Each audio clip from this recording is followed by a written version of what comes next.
سچی کہانیوں میں دلچسپی رکھنے والے سامعین السلام علیکم۔ کبھی کبھی ہم جلد بازی میں دوسروں کے متعلق بہت جلدی غلط سوچ لیتے ہیں اور اپنی جلد بازی میں کچھ ایسا کر جاتے ہیں کہ جس پر ہمیں ہمیشہ پچھتاوا رہتا ہے۔ کسی کی زندگی کا بالکل سچا واقعہ۔ امید کرتی ہوں کہ آپ کو ہماری یہ کہانی ضرور پسند آئے گی۔ اگر کہانی پسند آئے تو اسے ضرور شیئر کیجیے گا تاکہ اچھی اور معیاری کہانیاں زیادہ سے زیادہ لوگوں تک پہنچ سکیں، اور ساتھ میں چینل کو سبسکرائب کریں اور بیل آئیکن ضرور پریس کریں تاکہ چینل کی نئی اپڈیٹ آپ تک پہنچ سکے۔ تو چلیں پھر سنیں کہانی۔ مینا، تم آج کل فارغ ہی ہو نا؟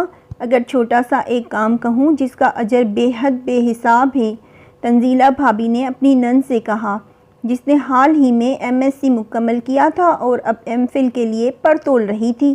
مینا نے ایک لمحہ سوچے بغیر اقرار میں گردن ہلا دی۔ ماں کی وفات کے بعد جس طرح تنزیلہ بھابی نے اس کا اور اس کی چھوٹی چھوٹی ضرورتوں کا خیال رکھا تھا، وہ اس کے بدلے میں تو نہیں، اس کے اعتراف میں ان کے ہر حکم کی تعمیل کو اپنا فرض سمجھتی تھی۔ اس کے فوری اقرار پر تنزیلہ بھابی بھی مسکرا دیں۔ مینے، تم نے کام کی نوعیت بھی نہیں پوچھی، کیا پتہ کام مشکل ہی ہو؟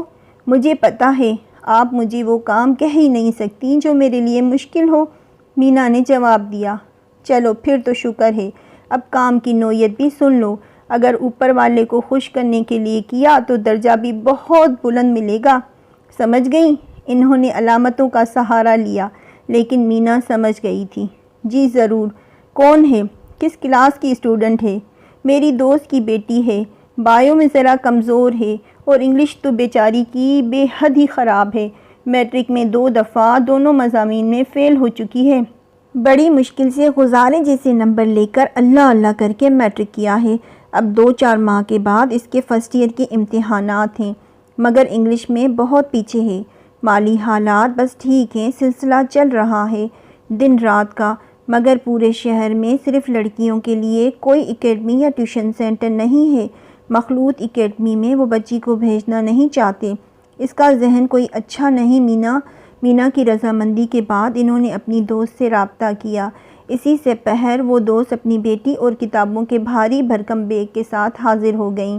مینا نے خلوص نیت اور خوش دلی کے ساتھ اسے پڑھانا شروع کیا، مگر بہت جلد اسے اندازہ ہو گیا کہ بچی جس کا نام فاریہ تھا، یہ کن ذہن، ڈل، ڈفر، نالائق کے سارے مفہوم پر پوری اترتی ہے۔ پورا گھنٹہ مغز ماری کر کے وہ کچھ یاد کرواتی یا جمعی اور یکسوئی سے سن رہی ہوتی۔ جب اسے سنانے کے لیے کہا جاتا تو وہ مہا ہونک بن کے آنکھیں کھول کے اسے دیکھنے لگتی۔ 2 ہفتوں کے بعد مینا نے پڑھانے کا طریقہ بدلا اور سننے کے بجائے لکھنے پر متوجہ کیا۔ یہ ٹھیک ہے، علم سننے اور دیکھنے سے حاصل ہوتا ہے، مگر علم کو محفوظ تو یاد کر کے اور لکھ کر ہی کیا جاتا ہے۔ جب لکھنا پڑا تو شروع میں رزلٹ بہت ہی تکلیف دہ تھا، بس پوچھے گئے سوال ہی کو اپنی طرف سے خوبصورت ترین بنا کے لکھا ہوتا تھا۔ مینا کو اس کی نفسیات سمجھ میں آ رہی تھیں۔ وہ رٹا پروگرام تھی، اور رٹا سسٹم کی سب سے بڑی خامی یہی ہے کہ اگر یاد کی گئی چیز کا پہلا لفظ ذہن سے نکل گیا تو باقی کبھی بھی آپ کو یاد نہیں آئے گا۔ اس ناکامی کے بعد مینا نے طریقہ کار بدلا اور پڑھائے جانے والے سبق کا کانسیپٹ آسان فہم الفاظ میں اس کی کھوپڑی میں منتقل کرتی، جہاں پر اسے اب شبہ تھا کہ دماغ نام کی کوئی چیز ہے ہی نہیں۔ مینا کی محنت کا اتنا سا رزلٹ سامنے آیا کہ وہ نصابی کتب کے الفاظ کے بجائے اپنے الفاظ میں کچھ نہ کچھ لکھنے لگی۔ مینا کے لیے یہ بہت بڑی کامیابی تھی۔ کہنے کو وہ صرف 1.5 گھنٹہ، جس کا نصف صرف اور صرف 45 منٹ ہوتے ہیں، پڑھاتی تھی، مگر مینا اس کے جانے کے بعد دونوں ہاتھوں سے سر تھام لیتی، صبح کو بھگوئے بادام کی گریاں کھاتی، کبھی کبھار کام والی ماسی کو 50 کا نوٹ دے کے سر کی خوب مالش کرواتی، مگر اپنا دماغ ہی لگتا تھا اب کھوتا دماغ بنتا جا رہا ہے۔ سوچتی خدا خدا کر کے اس کے امتحانات ہوں اور وہ معذرت کر لے۔ ذہنی طور پر وہ تھک جاتی تھی۔ دوسری بات یہ کہ پہلے سے اس کا رزلٹ بہت اچھا تھا۔ پچھلے ماہانہ ٹیسٹ میں اس نے نہ صرف پاس ہو کے نہیں دکھایا تھا بلکہ کلاس کی ابتدائی 5 لڑکیوں میں اس کا نمبر تھا۔ فاریہ کو پڑھاتے ہوئے اس کو چکر آتے، دماغ گھومتا محسوس ہوتا۔ وہ شربت بادام ملک شیک بناتی تو ایک گلاس اس کا بھی لانا پڑتا۔ یہ اسے اس کی مرحومہ ماں نے بہت اچھی طرح سمجھا دیا تھا کہ رزق میں حصے دار کو ڈھونڈنا نہیں پڑتا، وہ خود بسا اوقات چل کے دینے والے کے پاس آ جاتا ہے۔ فاریہ اس عرصے میں کسی نہ کسی طور پر بہرحال مینا کے رزق میں حصے دار بن رہی تھی۔ پھر فاریہ کی ڈیٹ شیٹ آ گئی۔ ہفتہ بعد اس کا پہلا پیپر ہی انگلش کا تھا۔ مینا اسے پچھلے 5 سالوں کے سارے تعلیمی بورڈ کے پیپرز حل کروا کے دیکھ چکی تھی۔ دونوں کی محنت رنگ لائی تھی۔ مینا کا گرینڈ ٹیسٹ کا رزلٹ ناقابل یقین حد تک شاندار تھا۔ اس نے انگلش میں 100 میں سے 90 نمبر لے کے کلاس میں تیسری پوزیشن حاصل کی تھی۔ ان گزرے 3-4 ماہ میں واقعی مینا نے خلوص دل سے پڑھا تھا۔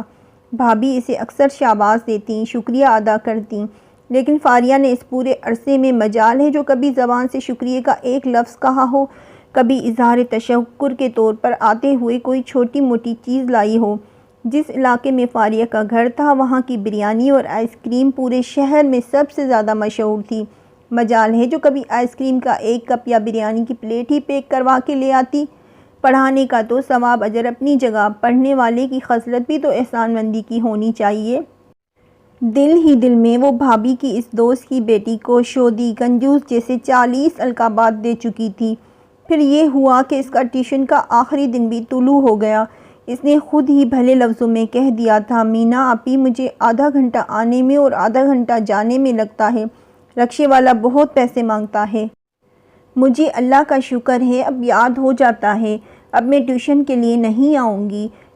پڑھنے کے دوران وہ بار بار بھیگی آنکھوں کو صاف کرتی رہی، لیکن زبان کنگ ہی رہی۔ جاتے ہوئے تنزیلہ بھابھی اور مینا سے وہ خوب لپٹ لپٹ کے ملی۔ آپ دونوں کا شکریہ جیسے الفاظ بھی ادا کیے۔ آج اس کا باپ اسے لینے آیا تھا۔ ایسے ہی مینا کے دل میں آیا، اس کی جتنی دوستیں بھی ٹیوشن پڑھانے کا کام کرتی تھیں وہ اکثر بتاتی تھیں کہ اپنی فیس کے علاوہ بھی شاگرد لڑکیاں کچھ نہ کچھ لے کے آیا کرتی تھیں۔ عید پر گفٹ بھی دے دیتی تھیں اور تو اور خاندانی تقریبات میں مدعو کرتیں، کھانا وانا بھی پیک کروا کے بھجواتیں۔ ایک پتہ نہیں ہماری بھابھی کو یہ مہا کنجوس شاہکار کہاں سے ملا۔ حد ہو گئی، حد بے شرمی اور احسان فراموشی کی۔ آپ دونوں کا بے حد شکریہ۔ 4 ماہ کی ریاضتوں کا بس یہ 4 الفاظ میں صلہ۔ اندر تک مینا کلس کے رہ گئی۔ نیکی کر تو لی تھی مگر اب قائم رکھنا بہت مشکل ہو رہا تھا۔ ٹھیک ہے وہ بھوکی نہیں تھی، اسے معاوضے کا لالچ بھی نہیں تھا، مگر 4 ماہ کی محنت پر کچھ نہ کچھ دینا تو بنتا تھا۔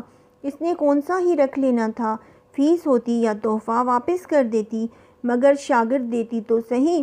دل اتنا برا ہوا کہ وہ کمرے میں بند ہو گئی، موبائل کھولا، اسٹیٹس چیک کیے اور کچھ سوچ کے اسٹیٹس ٹائپ کرنے لگی۔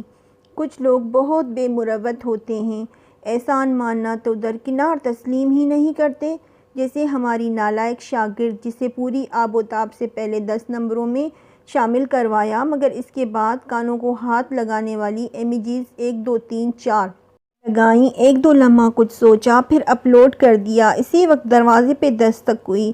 پپو جانی بابا بلا رہے ہیں۔ مینا کا 4 سالہ بھتیجا اس کو بلانے آیا۔